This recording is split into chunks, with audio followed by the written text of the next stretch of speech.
Chapter 2. Three old ladies knit the socks of death. I was used to the occasional weird experience, but usually they were over quickly.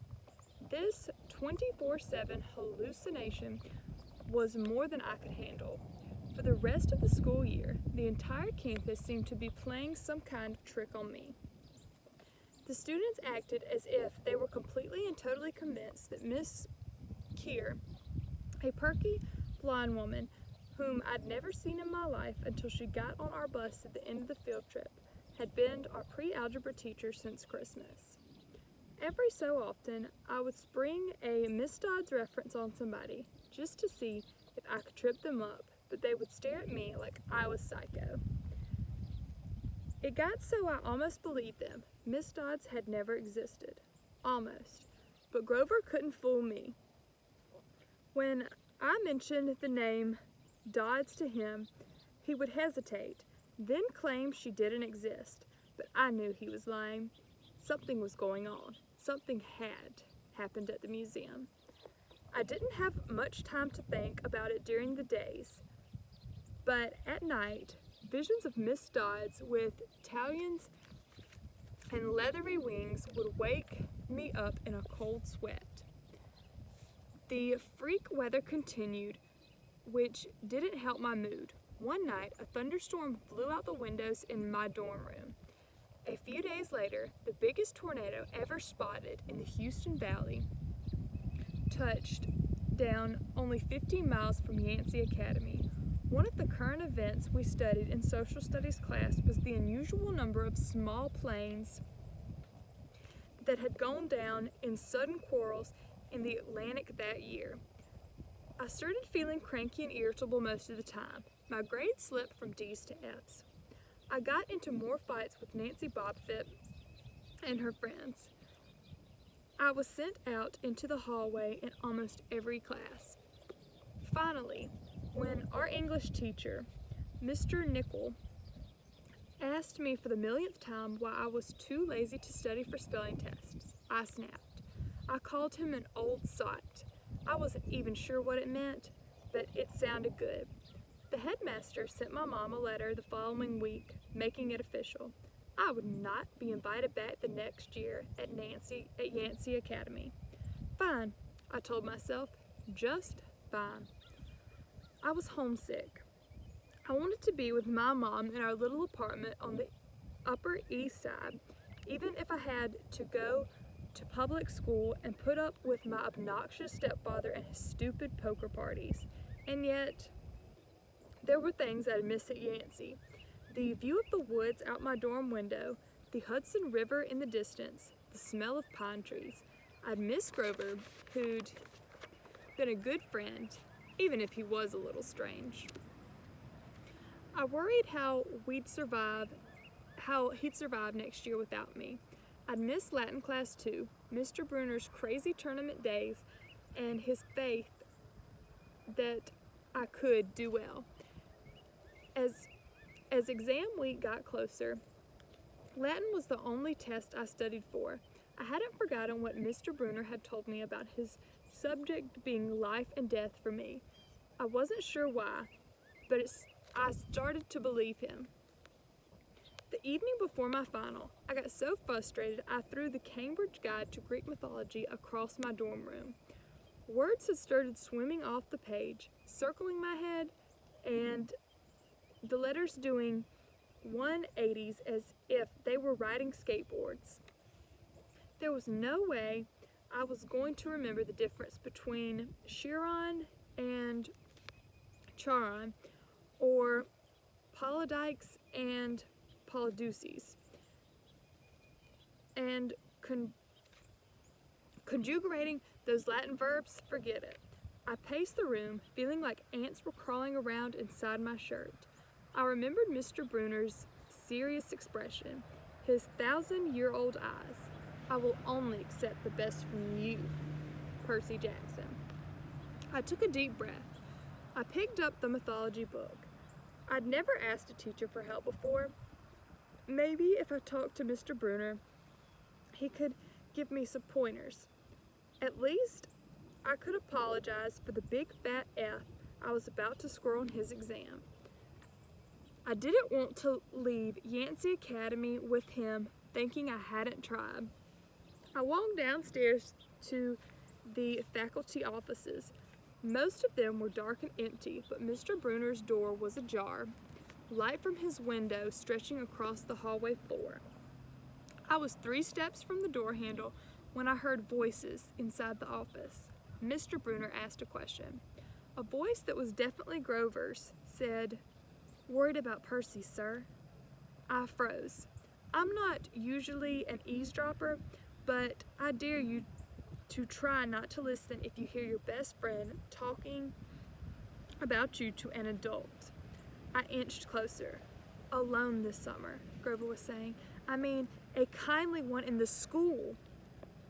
Now that we know for sure, and they know too, we would only make matters worse by rushing him, Mr. Bruner said. We need the boy to mature more. But he may not have time.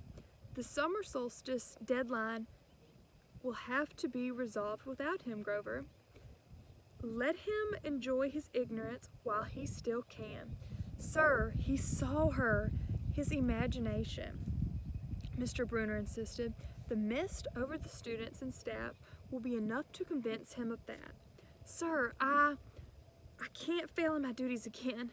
Grover's voice was choked with emotion. You know what that would mean.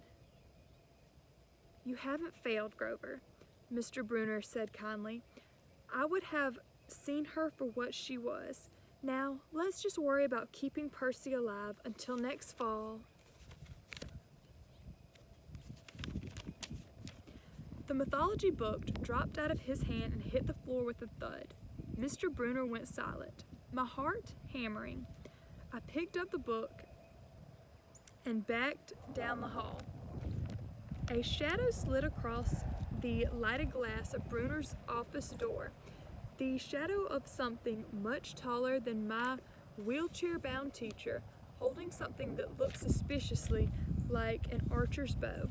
I opened the nearest door and slipped inside. A few seconds later, I heard a slow clop, clop, clop, like muffled wood blocks, then a sound like an animal snuffling right outside my door. A large, dark-shaped shape paused in front of the glass, then moved on. A bead of sweat trickled down my neck. Somewhere in the hallway, Mr. Bruner spoke. Nothing, he murmured. My nerves haven't been right since the winter solstice. Mine either, Grover said, but I could have sworn. Go back to the dorm, Mr. Bruner told him. We've got a long day of exams tomorrow. Don't remind me.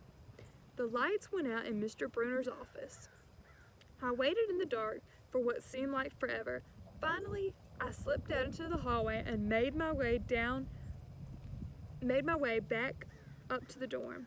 Grover was lying on his bed, studying his Latin exam notes like he'd been there all night. Hey, he said, bleary-eyed. You going to be ready for this test? I didn't answer. You look awful, he frowned. Is everything okay? Just tired.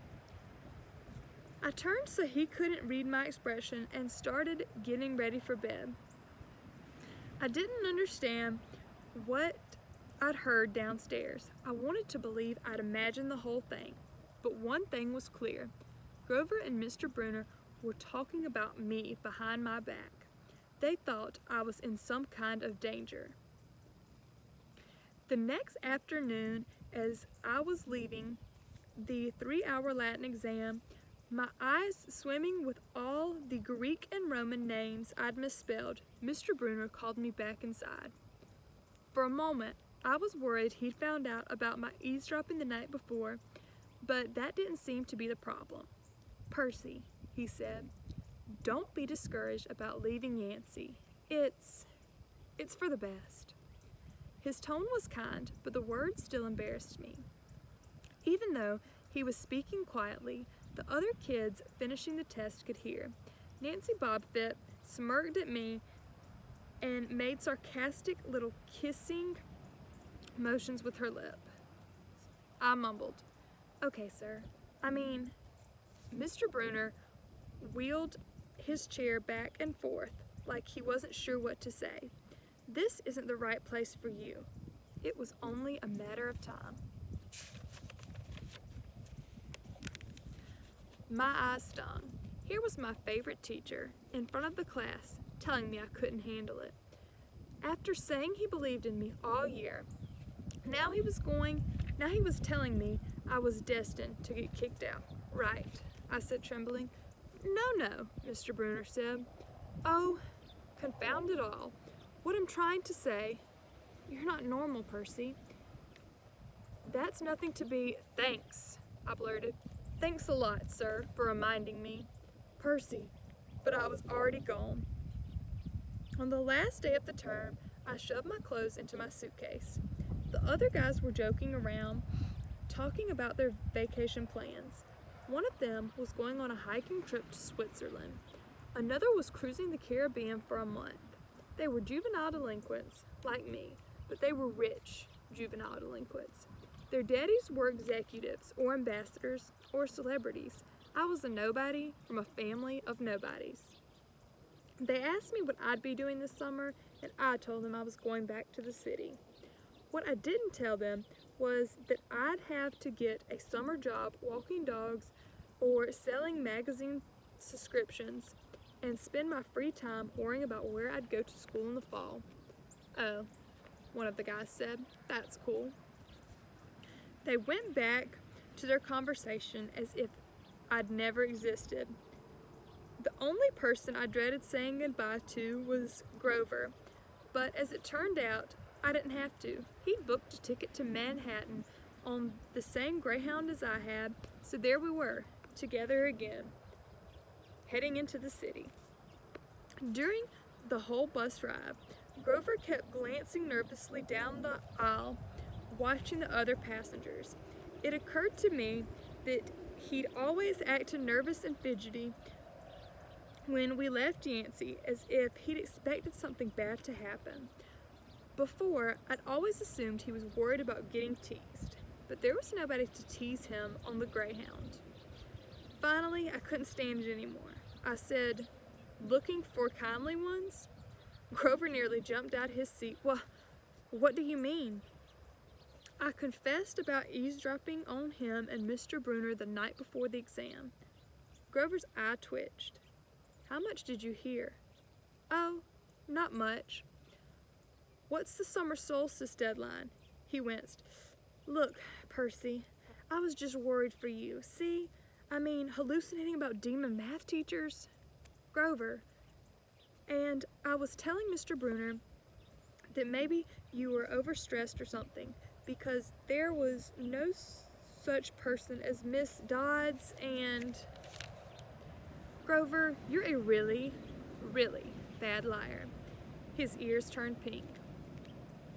From his shirt pocket, he fished out a grubby business card.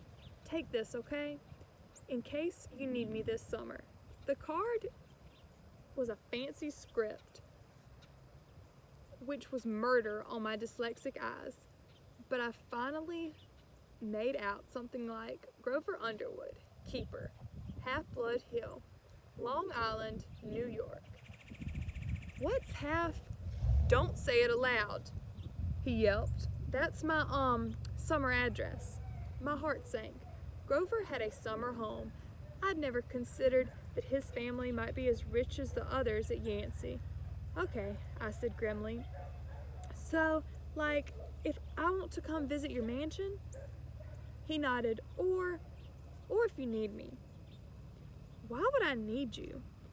It came out harsher than I meant to. Grover blushed right down to his Adam's apple. "Look, Percy, the truth is, I kind of have to protect you." I stared at him. All year long, I'd gotten into fights, keeping bullies away from him. I'd lost sleep worrying that he'd get beaten up next year without me, and here he was, acting like he was the one who defended me. "Grover," I said, "what exactly are you protecting me from?" There was a huge grinding noise under our feet. Black smoke poured from the dashboard, and the whole bus filled with a smell like rotten eggs. The driver cursed and limped the Greyhound over to the side of the highway. After a few minutes clanking around in the engine compartment, the driver announced that we'd all have to get off. Grover and I filed outside with everybody else. We were on a stretch of country road, no place you'd notice if you didn't break down there. On our side of the highway was nothing but maple trees and litter from passing cars. On the other side, across 4 lanes of asphalt shimmering with afternoon heat, was an old-fashioned fruit stand. The stuff on sale looked really good, heaping boxes of blood-red cherries and apples, walnuts and apricots, jugs of cider in a clawfoot tub full of ice. There were no customers, just 3 old ladies sitting in rocking chairs in the shade of a maple tree, knitting the biggest pair of socks I'd ever seen. I mean, these socks were the size of sweaters, but they were clearly socks. The lady on the right knitted one of them. The lady on the left knitted the other. The lady in the middle held an enormous basket of electric blue yarn. All 3 women looked ancient, with pale faces, wrinkled like fruit leather, silver hair tied back in white bandanas, bony arms sticking out of bleached cotton dresses. The weirdest thing was, they seemed to be looking right at me. I looked over at Grover to say something about this and saw that the blood had drained from his face. His nose was twitching. "Grover," I said, "Hey, ma'am. Tell me they're not looking at you. They are, aren't they?" "Yeah, weird, huh?" "You think those socks would fit me?" "Not funny, Percy. Not funny at all." The old lady in the middle took out a huge pair of scissors, gold and silver, long-bladed like shears. I heard Grover catch his breath. "We're getting on the bus," he told me. "Come on." "What?" I said. "It's 1,000 degrees in there. Come on." He pried open the door and climbed inside, but I stayed back. Across the road, the old ladies were still watching me. The middle one cut the yarn, and I swear I could hear that snip across 4 lanes of traffic. Her 2 friends balled up the electric blue socks, leaving me wondering who they could possibly be for, Sasquatch or Godzilla. At the rear of the bus, the driver wrenched a big chunk of smoking metal out of the engine compartment. The bus shuddered and the engine roared back to life. The passengers cheered. "Darn right," yelled the driver. He slapped the bus with his hat. "Everybody back on board." Once we got going, I started feeling feverish, as if I'd caught the flu. Grover didn't look much better. He was shivering and his teeth were chattering. "Grover?" "Yeah?" "What are you not telling me?" He dabbed his forehead with his shirt sleeve. "Percy, what did you see back at the fruit stand?" "You mean the old ladies?" "What is it about them, man? They're not like Miss Dodds, are they?" His expression was hard to read, but I got the feeling that the fruit stand ladies were something much, much worse than Miss Dodds. He said, "Just tell me what you saw." The middle one took out her scissors, and she cut the yarn. He closed his eyes and made a gesture with his fingers that might have been crossing himself, but it wasn't. It was something else. Something almost older. He said, "You saw her snip the cord?" "Yeah, so?" But even as I said it, I knew it was a big deal. "This is not happening," Grover mumbled. He started chewing at his thumb. "I don't want this to be like the last time." "What last time?"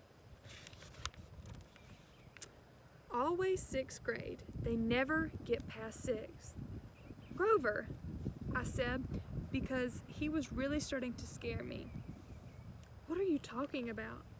Let me walk you home from the bus station. Promise me. This seemed like a strange request to me, but I promised he could. Is this like a superstition or something? I asked. No answer. Grover, that snipping of the yarn, does that mean somebody's going to die? He looked at me mournfully, like he was already picking the kind of flowers I'd like best on my coffin.